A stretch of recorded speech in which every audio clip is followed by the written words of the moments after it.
Start. विचारण न्यायालय द्वारा दर्शित त्रुटियों और दोषों का काफी महत्व है, जबकि उन सभी परिस्थितियों को ध्यान में रखते हुए उन पर विचार करते हैं कि कथन को अभिलिखित करने में अत्यधिक देरी की गई थी, जिसके आधार पर प्रथम इतिला रिपोर्ट रजिस्टर की गई थी और उसके पश्चात अन्य साक्ष्यों के कथन को अभिलिखित करने में विलंब किया गया था। यह परिस्थिति जो मामले की पृष्ठभूमि में अस्पष्ट दिखाई देती है, निश्चित रूप से यह निष्कर्ष पर पहुंचती है कि अभियोजन पक्ष की कहानी काफी बातचीत और विलंब के बाद बनाई गई थी, जिसके लिए एक संदिग्ध योजना बनाई गई जो संदेह और संदिग्धता की सूचक है। Paragraph change. पुलिस की ओर से निष्क्रियता एक विलंबित कार्यवाही का मामले के परिणाम पर एक निश्चित संबंध है। वर्तमान मामले में यह देखा जाता है कि याची ने अन्य के द्वारा नरसह हत्या के गंभीर अभिकथनों को किया है। मामला रजिस्टर्ड भी नहीं था जब इस न्यायालय ने मामले का गंभीर विचार लिया व मामला पंजीकृत किया गया। अब एक आरोप पत्र दाखिल किया जाता है।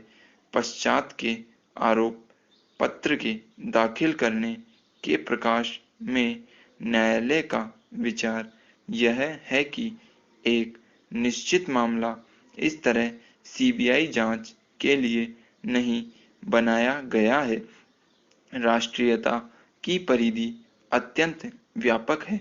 राष्ट्रीय कविता और राष्ट्रीय भावनाओं के संबंध में जो विचार विद्वानों ने अभियुक्त किए हैं, उनका सार है कि राष्ट्रीय कविता के अंतर्गत उन रचनाओं को लिया जा सकता है जिनमें देश को एक इकाई मानकर काव्य सर्जन किया गया हो। इस प्रकार की रचनाएं किसी सीमा तक एक विशिष्ट काल में संस्कृति और सभ्यता की जो स्थिति होती है, उसका प्रतिनिधित्व करती है। राष्ट्रीय कविता की मूल भावना देशभक्ति होती है। देशभक्ति व्यक्तिपरक न होकर समष्टिपरक भाव है। अर्थात उसमें राम मिश्रित उत्साह व्यक्ति के प्रति होकर समष्टि के प्रति होता है। राष्ट्रीय भावना अपने देश के लिए आगाध भक्ति में, उनको उन्नत बनाने की इच्छा में, अपनी सभ्यता और संस्कृति के प्रति गौरव में, देश की स्वतंत्रता की रक्षा में, विदेशी शासन के प्रति घृणा व क्रोध में और देशवासियों की सामाजिक, राजनीतिक, आर्थिक दशा सुधारने के प्रयत्न में प्रस्फुटित होती है।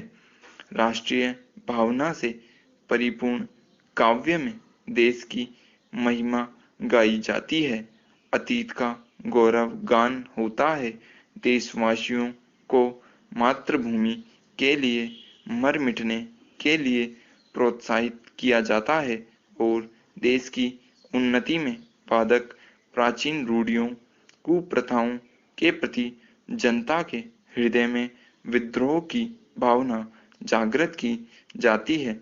सत्र न्यायालय द्वारा मामले की डायरी के अनुशीलन पर यह प्रतीत होता है कि अनुसंधान अधिकारी ने प्रथम फर्द बयान लेखबद्ध किया एवं उसके बाद मृतक शरीर पर मृत्यु अवधारण रखा था, लेकिन केस डायरी में लेखबद्ध किया फर्द बयान के लेखबद्ध किए जाने का समय स्टॉप।